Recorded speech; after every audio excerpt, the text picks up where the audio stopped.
Okay, so let's begin with the events of October the 30th when Margaret Langat was forcibly removed from that Orange House meeting.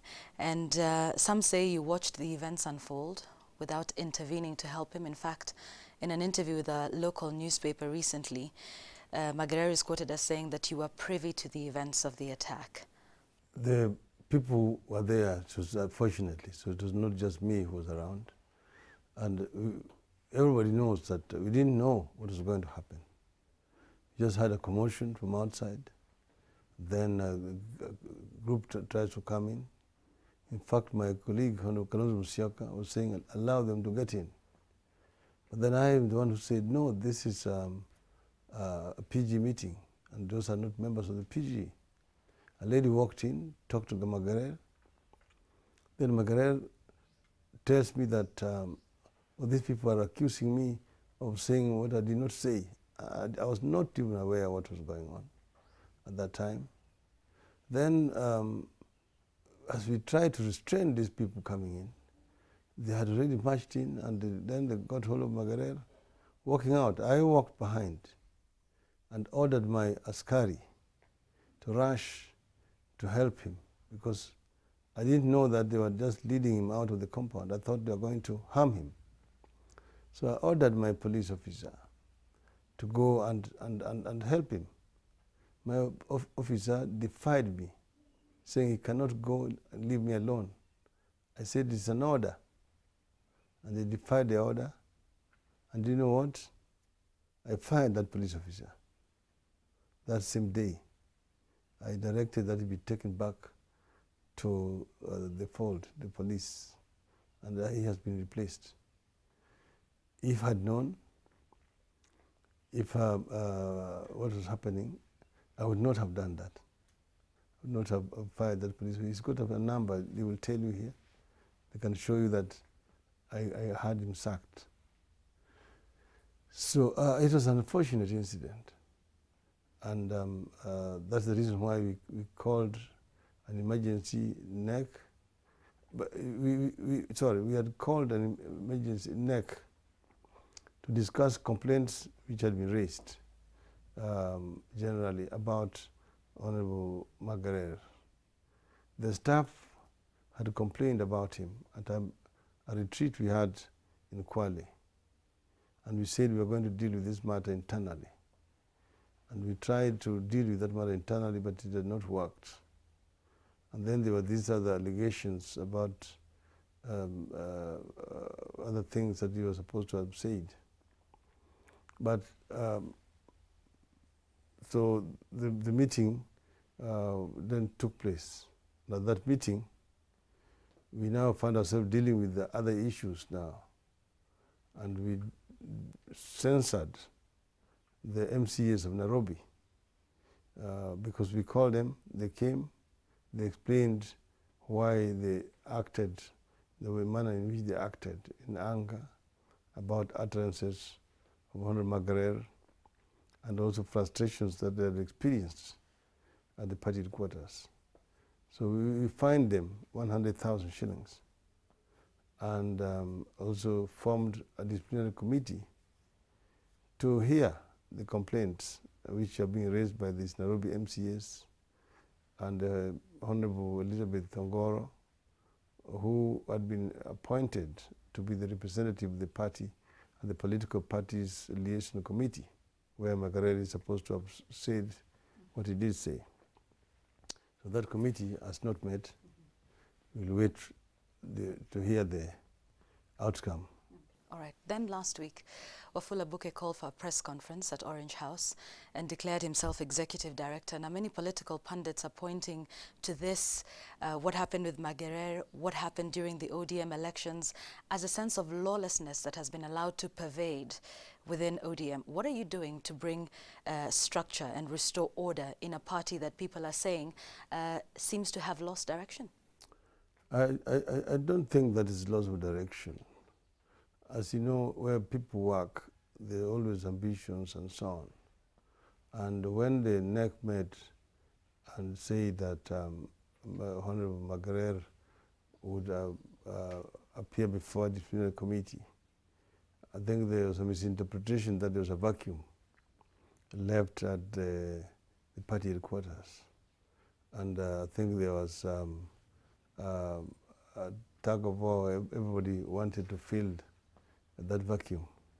The Secretary General, of course, moved fast to quell that. But you need to understand that it's not a company. This is a political party management, which is different. You would not hear that kind of thing happening in any of the businesses that I run, okay? But Honorable Wafula Buki was reprimanded seriously for breach of conduct. That was completely unacceptable in a political party, that you cannot, as a member of staff, appoint yourself in any other capacity.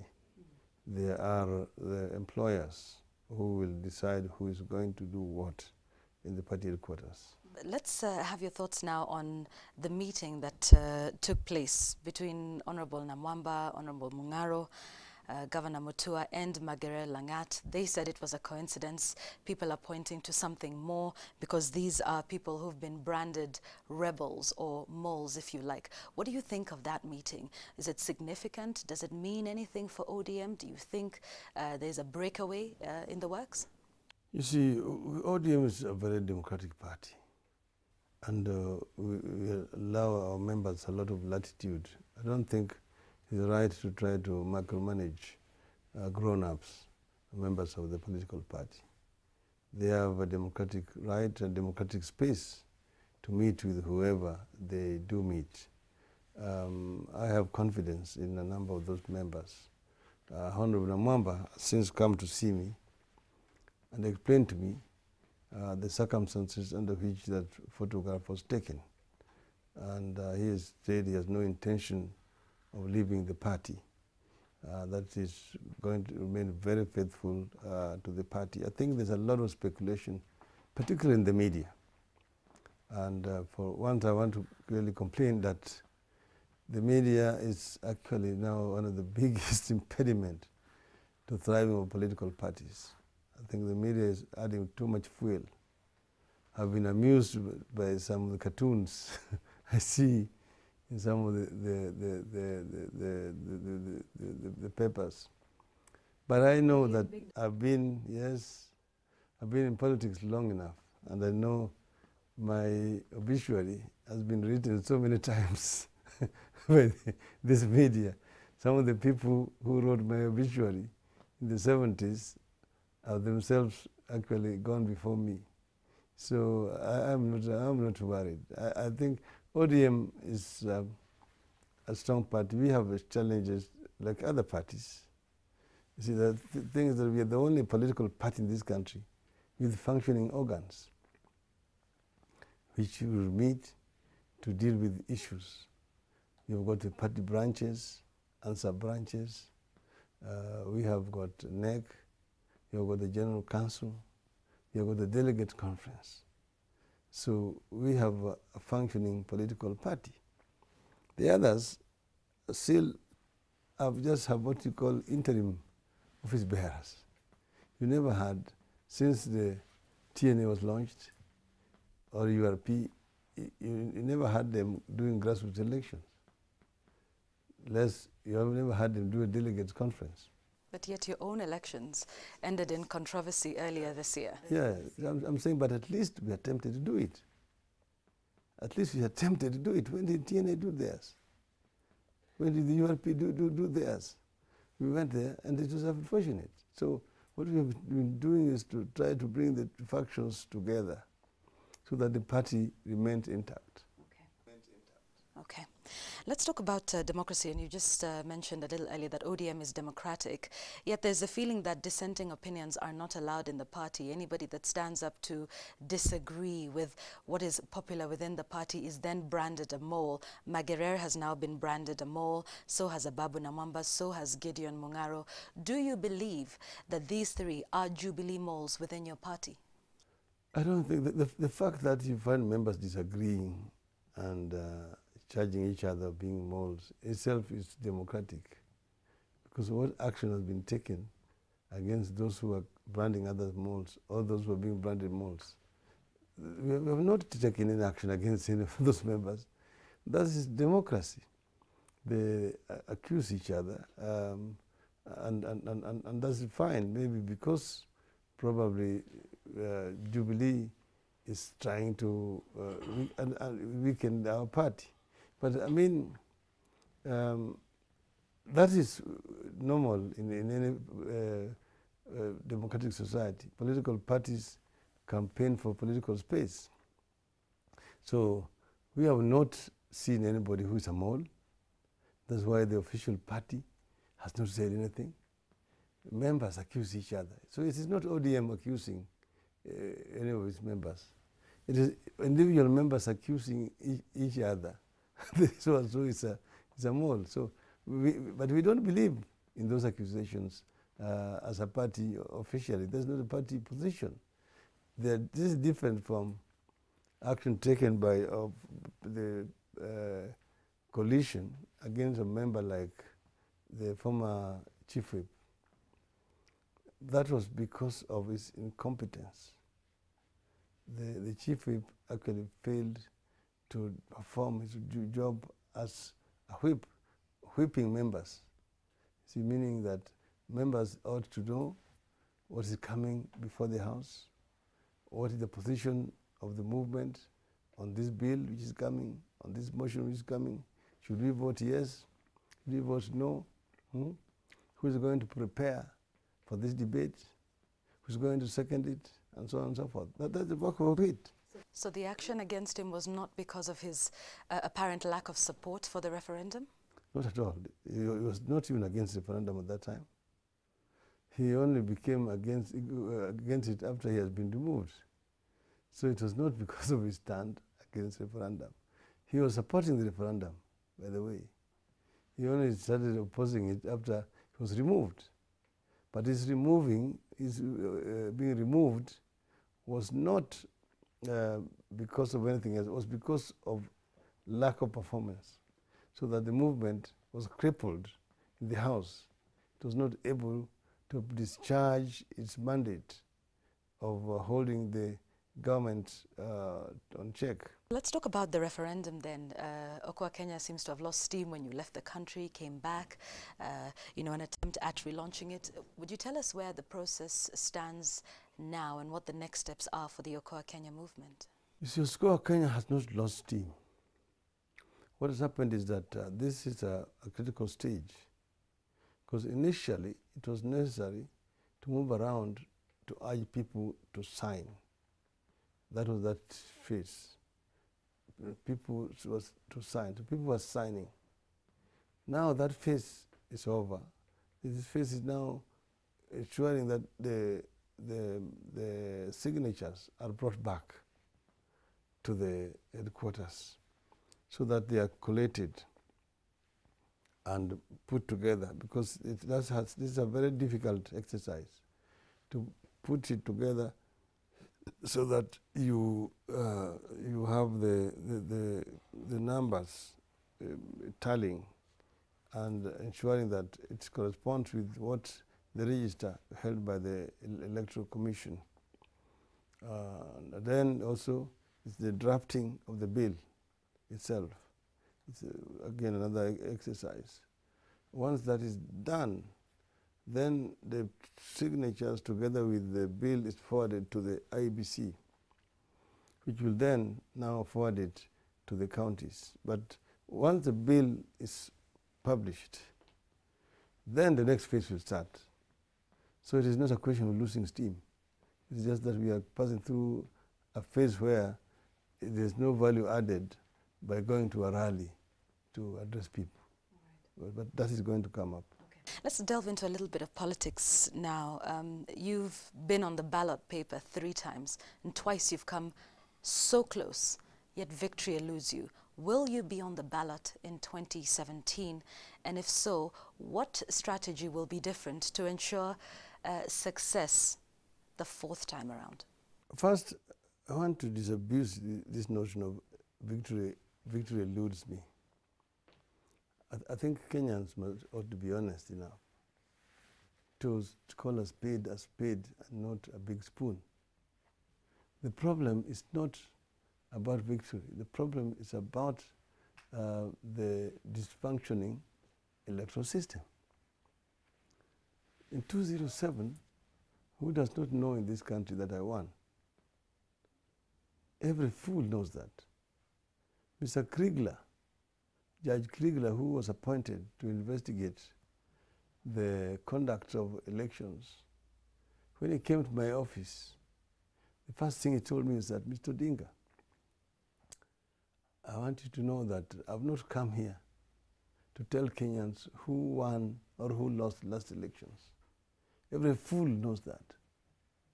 I've come here to ensure that what happened last time does not recur in the future. That's what Justice Kriegler said. So it's not Raila Odinga coming too close. It is the fault with our electoral system. Last time around, we went to court, and the facts have come out. So whether I'm going to be in ballots next time around, that is not Raila Odinga.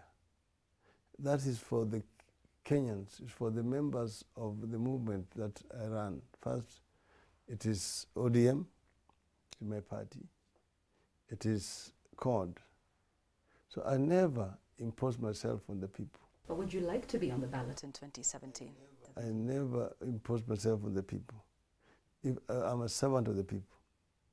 So if the people want me to be on the ballot, I will make up my mind at appropriate time. So I've not yet even said that I'm going to be on the ballot. I've said I will make up my mind at appropriate time. Finally, let's talk about the ODM that will decide as to whether you'll be on the ballot. Let's talk about those elections. If you can just finally tell us what the plans are in February when the national delegates meet. It's still fresh in everybody's minds. What happened the last time, the Men in Black saga? What measures are going to be put in place so that the election that takes place in February, should it take place in February, will be different from what we've seen this year? I don't even know where the month February comes from. Nobody has talked about it. Again, this is the media. The media just comes up with something and says there's going to be an election in February. I don't know when that was decided. We have never decided on a date for an election. All we know is that there's going to be a general council meeting on the 28th of this month, which will review what has happened since that time, and then make a recommendation. So they may decide that there will be an NDC in February, or they may decide that there will be an NDC in January, or they may decide that there will be no NDC, or there will be one in December next year. So I think it is too premature. Is it important to have grassroots elections before you get to the 2017 elections? Because you've just said they may decide to have one next year or perhaps not. How important do you think it is to have the grassroots elections before 2017? See, the thing was that usually our elections are held every 5 years. But the thing is that effective last year, new constituencies came up. You know, our sub-branches are at the constituencies. We had 210 sub-branches. Now there are 290, and which means that about 160 sub-branches are affected because some are hived from one constituency, others 2 or 3. And then, of course, there are some people who left us when URP was formed. There were some members who left the party and went to the other party, and officials. So the NGC will review all this and make a decision whether they think that we should do another grassroots elections or we hold on until the elections are due. This is a crucial issue which must be dealt with. But we will be making recommendations to the NGC. All right. Okay. Thank you very much. Thank you. Thank you.